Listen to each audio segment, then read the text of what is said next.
ஆண்டவரும் உலக இரட்சகருமாய் இருக்கிற இயேசுவின் நாமத்தில் உங்கள் அனைவருக்கும் என்னுடைய அன்பின் வாழ்த்துதலை தெரிவித்துக் கொள்கிறேன். கர்த்ததாமே உங்களையும் உங்களுடைய குடும்பத்தையும் அவர் ஆசீர்வதித்து அவரை பாதுகாத்து கர்த்தர் உயர்த்த அவர் வல்லவராகவே இருக்கிறார். ஆண்டவர் உங்களோடும் உங்களுடைய குடும்பத்தோடும் அவர் தங்கியிருப்பாராக.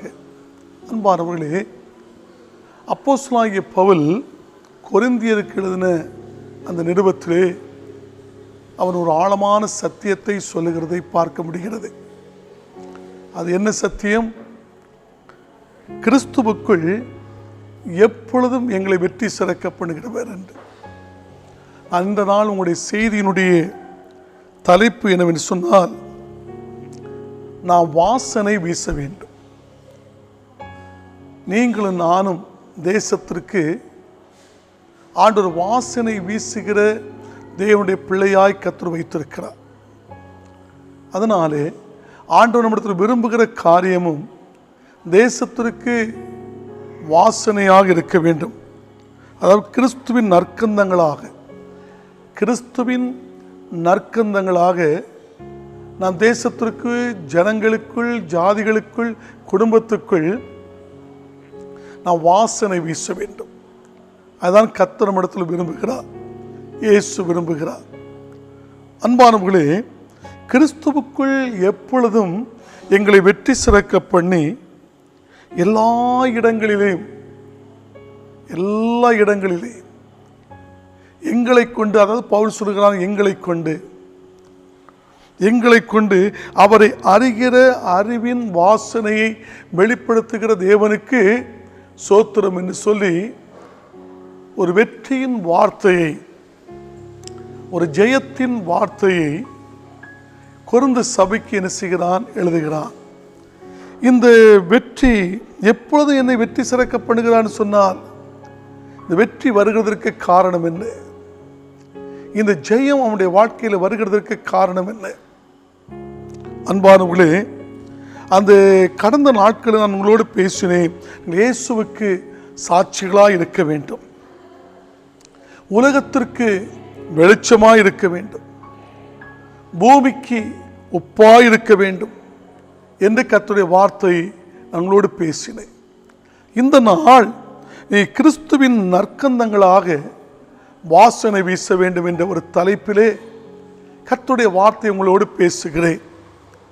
அன்பு தெய்வ பிள்ளைகளே, இங்கே பவுல் சொல்கிறான், அந்த 2 கொரிந்தியர் 2ஆம் அதிகாரம் 15ஆம் வசனத்தை நீங்கள் படித்து பார்த்தால், அங்கே சில 2ஆம் அதிகாரம் அந்த 15ம் 16 வசனத்திலே அங்கே 6 விதமான காரியங்கள் சொல்லப்பட்டிருக்கிறது.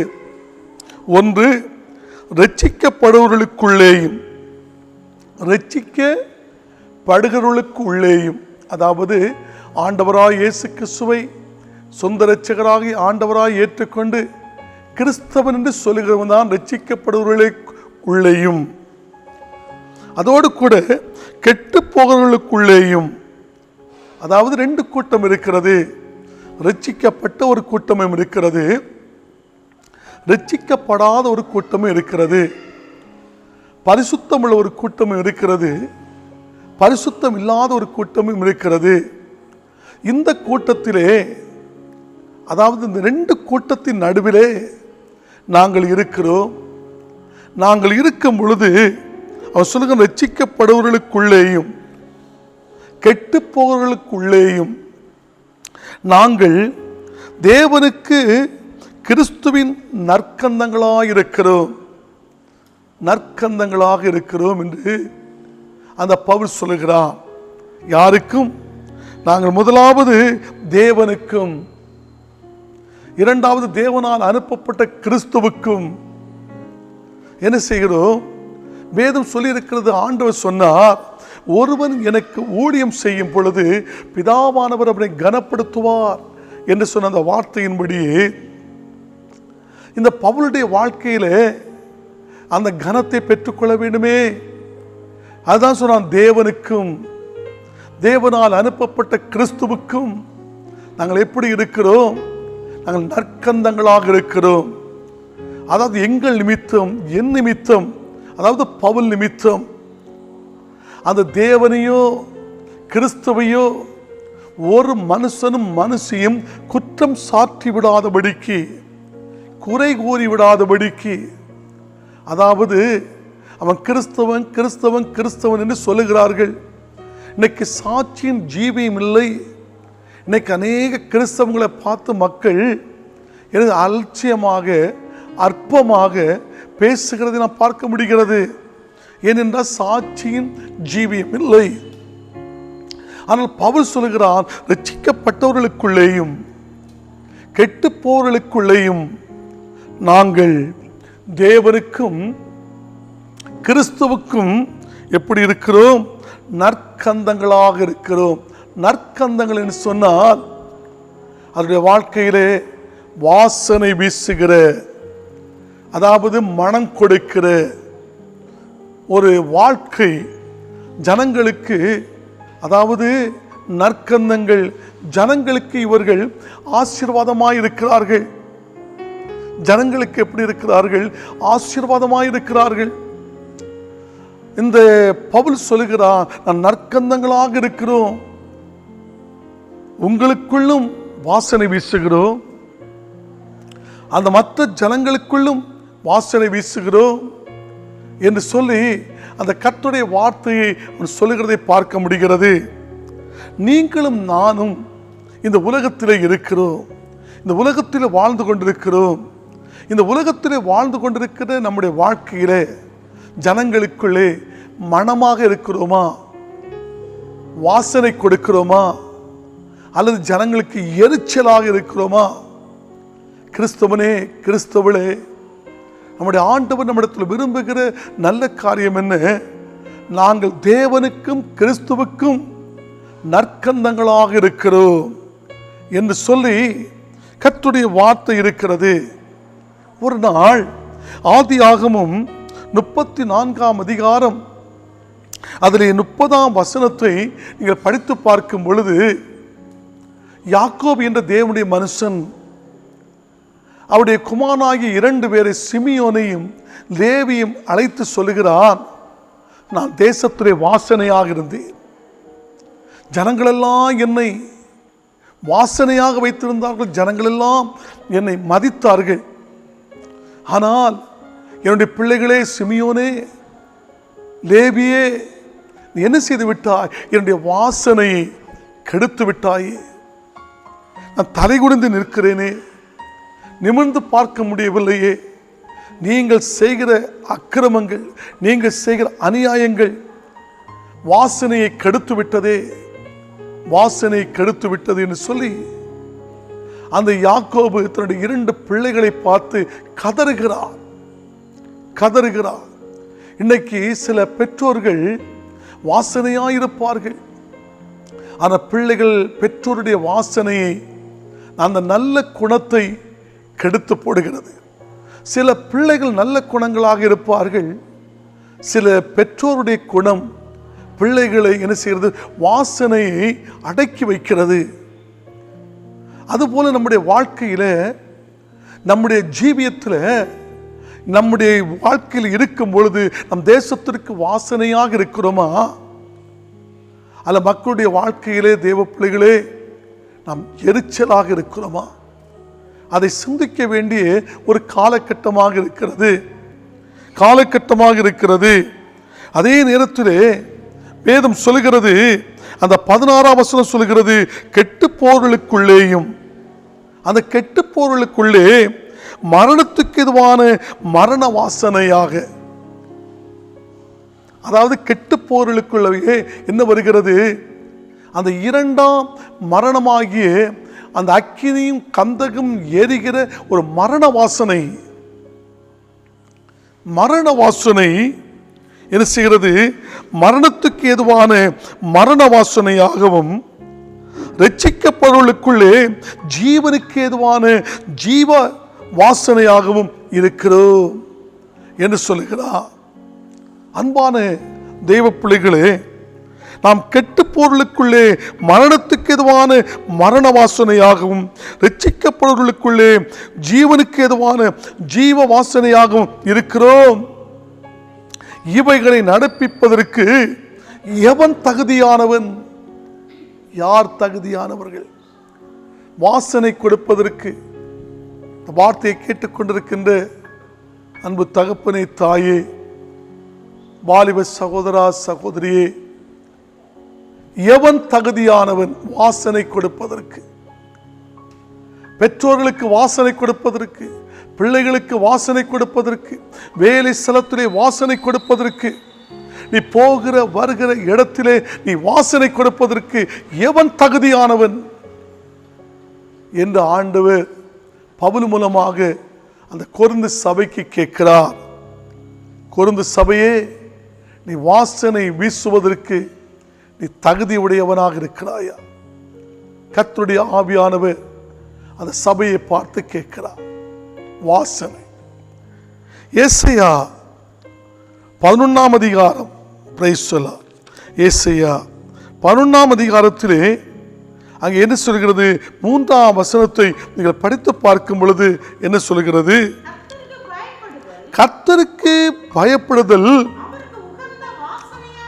யாருக்கு? பாருங்கள், நாம் கர்த்தருக்கு பயந்து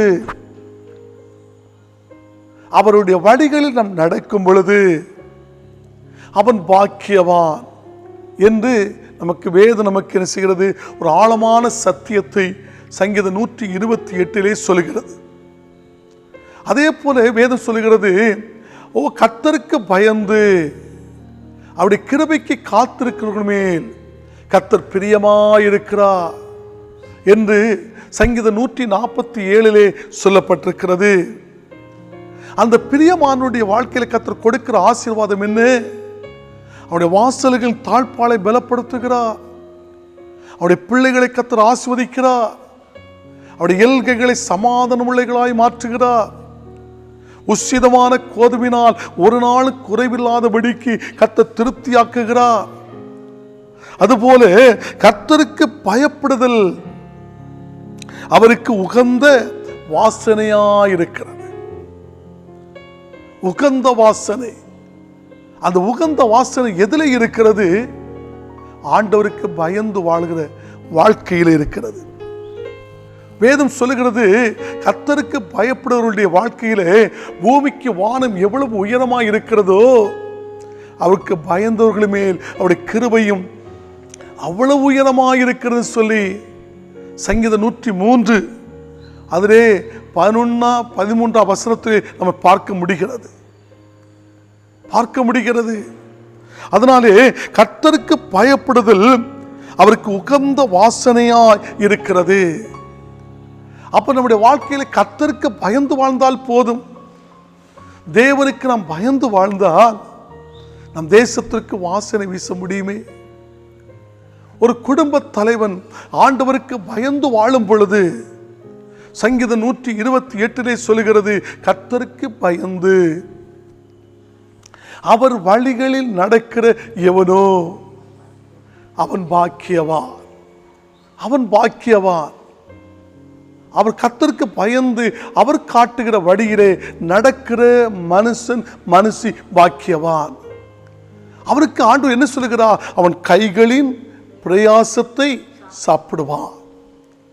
இன்னைக்கு நிறைய பேர் சம்பாதிக்கிறார்கள், பொத்தலான பையிலே போட்டுவிட்டு வருகிறார்கள். அவர்களுக்கு சரியாக ஆகாரம் இல்லை, பிள்ளைகளுக்கு ஆகாரம் இல்லை, வேதனை. அந்த கையின் பிரயாசத்தில் சாப்பிட முடியல, பலவிதமான நெருக்கங்கள். அதோடு கூட ஆண்டு சொன்னார், அதோடு கையின் பிரயாசத்தை நீ சாப்பிடுவாய், உனக்கு பாக்கியம் நன்மை உண்டாயிருக்கும். பாக்கியம் நன்மை உண்டாயிருக்கும் என்று கர்த்தர் சொல்லியிருக்கிறார். என்ன பாக்கியம்? நீ சம்பாதிக்கிற சம்பாத்தியம் வீணாக போய்விடாதபடிக்கு பெற்றோர்கள் பிள்ளைகளுக்கு ஆஸ்திகளை சம்பாதித்து வைக்கிறார்கள். இதுதான் பாக்கியமும் நன்மை உண்டாயிருக்கும். இன்னைக்கு அநேக பெற்றோர்கள் வாழ்க்கையில எனக்கு தெரிந்த ஒரு குடும்பம் இருந்தது, மிகவும் வசதி படைத்தவர்கள். அந்த குடும்பம் நினைத்தால் அந்த நாட்களில் அவங்க செய்த தொழிலில் அந்த தெருவில் குறைஞ்சது ஒரு 10 வீடாவது வாங்கியிருக்க முடியும். 10 வீடாவது வாங்கியிருக்க முடியும். அவ்வளவு செழிப்பாக இருந்தார்கள். 4 பிள்ளைகள். இன்னைக்கு 4 பிள்ளைகளும் வீடு வாசல் இல்லாதபடி ஒவ்வொரு நாளும் அலைமோதி கொண்டிருக்கிறார்கள். ஏன்னு சொன்னால் சில பெற்றோர்கள் சம்பாதிக்கிற சம்பாத்தியத்தை அன்றே செலவழித்து விட்டு பிள்ளைகளுக்கு ஒரு பாக்கியத்தை வைக்கவில்லை. இன்னைக்கு பிள்ளைகள் வேதனைப்படுகிறது. நீ கையின் பிரயாசத்தை சாப்பிடுவாய், அதில் பாக்கியம் நன்மை உண்டாயிருக்கும். அடுத்தது கர்த்தர் என்ன சொல்கிறார்? உன் மனைவி உன் வீட்டோரங்களில் கனி கொடுக்கிற திராட்சை கொடிகளைப் போல இருப்பார்கள். ஆண்டவருக்கு பயப்படும் ஒரு வாசனை வீச ஆரம்பிக்கிறது. எதிரே வாசனை வீச ஆரம்பிக்கிறது தெரியுமா? நாம் வேலை செய்கிற அந்த கையின் பிரயாசத்திலே வாசனை வீசுகிறது. நாம் சாப்பிட்டு போக மீதியான துணிக்கைகளை எடுப்பதற்கு வாசனை வீசுகிறது. அது மாத்திரமல்ல அன்பானவர்களே, உன்னுடைய மனைவி, ஒரு கணவன், குடும்ப தலைவன் அல்லது ஒரு தலைவி ஆண்டவருக்கு பயந்து வாழ்ந்தால் கணவனுக்கும் ஆசீர்வாதம் உண்டு, மனைவிக்கும் ஆசீர்வாதம் உண்டு. மனைவி வீட்டோரங்களில் கனி கொடுக்கிற ஒரு திராட்சை கொடிகளைப் போல. யோசேப்பு கனி கொடுக்கிற செடி, அவன் நீரூற்றண்டையில் உள்ள கனி கொடுக்கிற செடி. அவனுடைய கொடிகள் சுவரின் மேல் படர்ந்தது என்று சொன்னார்கள். வில் வீரர்கள் அவனை மனமுடிவாக்கினார்கள், ஆனால் அந்த வில் உறுதியாக நின்றது. வாசனை கொடுக்கிற வில்லை மனமுடிவாக்குவார்கள், ஆனால் நீ தேவனுக்கு உண்மையாக வாசனை கொடுக்கும் பொழுது எந்த மனமுடிவாக்கின ஜனங்களுக்கு மத்தியிலே அந்த வில் உறுதியாக நிற்கும். அவன் யோசேப்பு கனி கொடுத்தான், தேசத்திற்கு அவன் கனி கொடுத்தான். அவன் உலகத்தையே சற்று போஷிக்கிறவனாக காணப்பட்டான். ஒரு சாம்ராத் பண்ணையாராக அவனுடைய தேசத்தில் உயர்த்தப்பட்டான். ஏன்னு சொன்னால் வாசனை எங்கே இருக்கிறதோ தேவ பிள்ளைகளே, அங்கே கர்த்தர் அவனை உயர்த்த ஆரம்பித்தார். அதுபோல கனி கொடுக்கிற திராட்சை செடி கொடிகள் மாறுகிறார். அது மாத்திரமல்ல, உன் பிள்ளைகள் உன் பந்தியை சுற்றிலும் ஒலிவ மரத்தின் கன்றுகளைப் போல இருப்பார்கள். ஒலிவ மரத்தின் கன்றுகள் அது என்ன? ஆண்டவருக்கு வாசனை, கர்த்தருக்கு பயப்படும் பொழுது அவனுக்கு உகந்த வாசனையாக இருக்கிறதே. அந்த கர்த்தருக்கு பயந்து வாழும் பொழுது அவன் என்ன செய்கிறான்? முதலாவது அந்த குடும்ப தலைவனுக்கு ஒரு வாசனை, இரண்டாவது மனைவிக்கு வாசனை, மூன்றாவது என்ன வருகிறது? பிள்ளைகளுக்கு வாசனை. என்ன? உன் பிள்ளைகள் உன் பந்தியை சுற்றிலும் ஒலிவ மரத்தின் கன்றுகளைப் போல இருப்பார்கள் என்று கர்த்தர் சொல்லி இருக்கிறார். அந்த ஒலிவ மரத்தினுடைய கன்றுகள், ஒலிவ மரத்தினுடைய தன்மை என்ன? ஒலிவ இலைக்குள்ள தன்மை என்ன? நான் உங்களுக்கு சொல்லுகிறேன், கவனமாய் கேளுங்கள். அந்த நோவாவின் காலத்திலே வானத்தின் மதவுகள் திறக்கப்பட்டு பூமியினுடைய ஊற்றுக்கண்கள் திறக்கப்பட்டு உலகமே தண்ணீர்னால் மூழ்கி மலைகளுக்கு மேலாக 15 அடி தண்ணீர் உயர்ந்து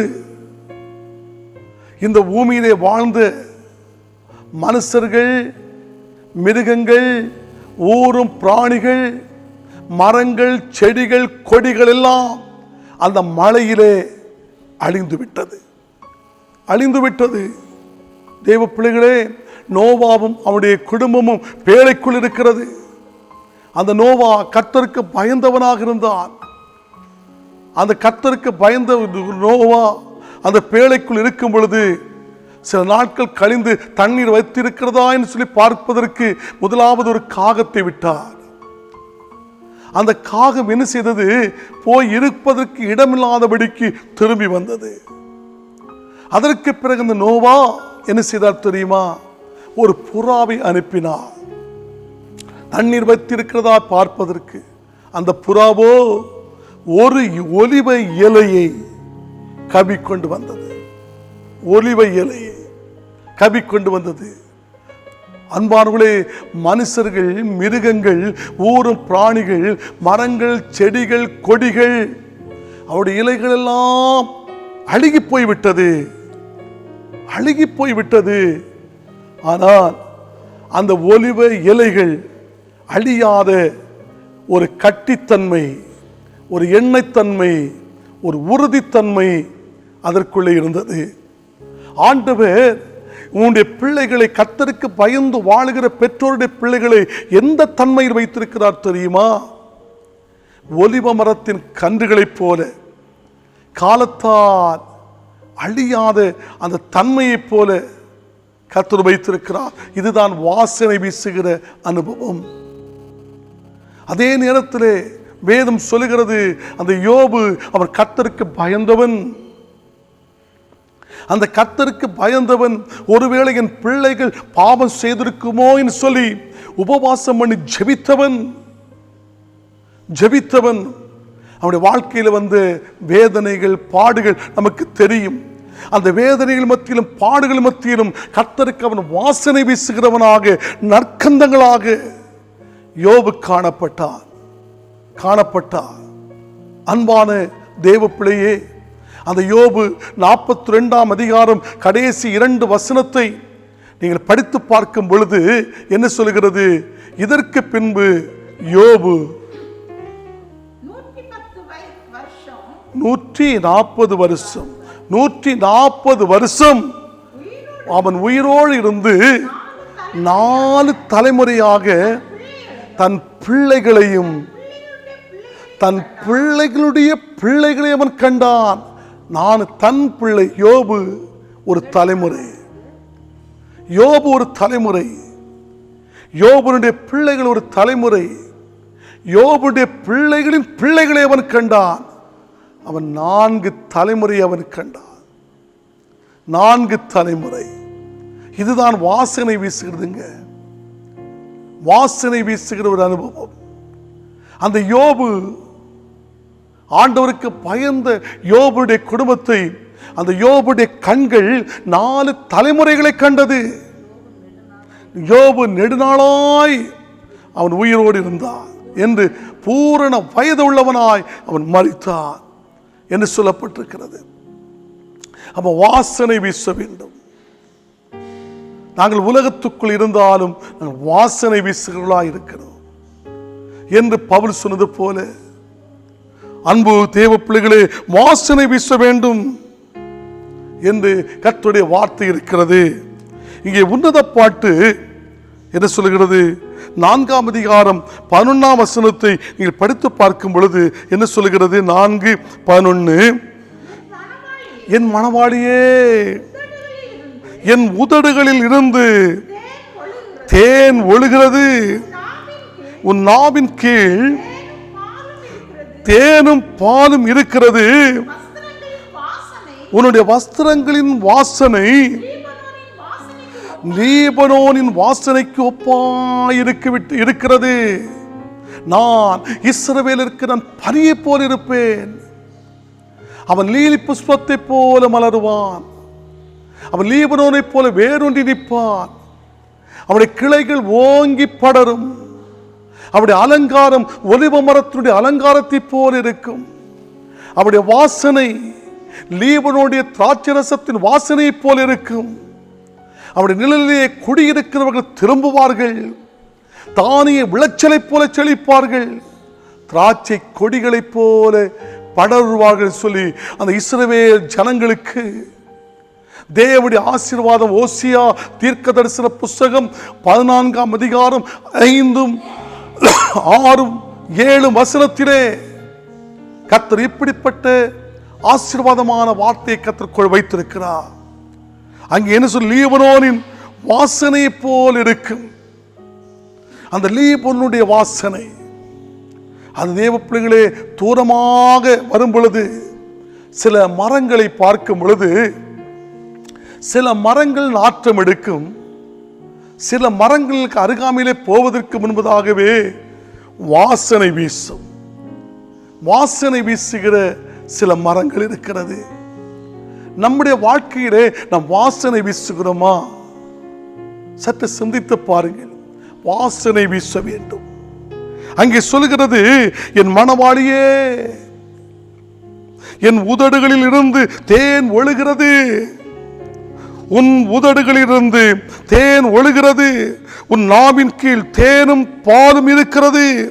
உன் வஸ்திரங்களில் வாசனை லீவனோடைய வாசனை போல் இருக்கிறது என்று சொல்லுகிறார். 3ஆம் அதிகாரம் உன்னத பாட்டு 3ஆம் அதிகாரம் 6ஆம் வசனத்தை படித்து பார்க்கும் பொழுது, வெள்ளை போலத்தினாலும் சாம்பிராணினாலும்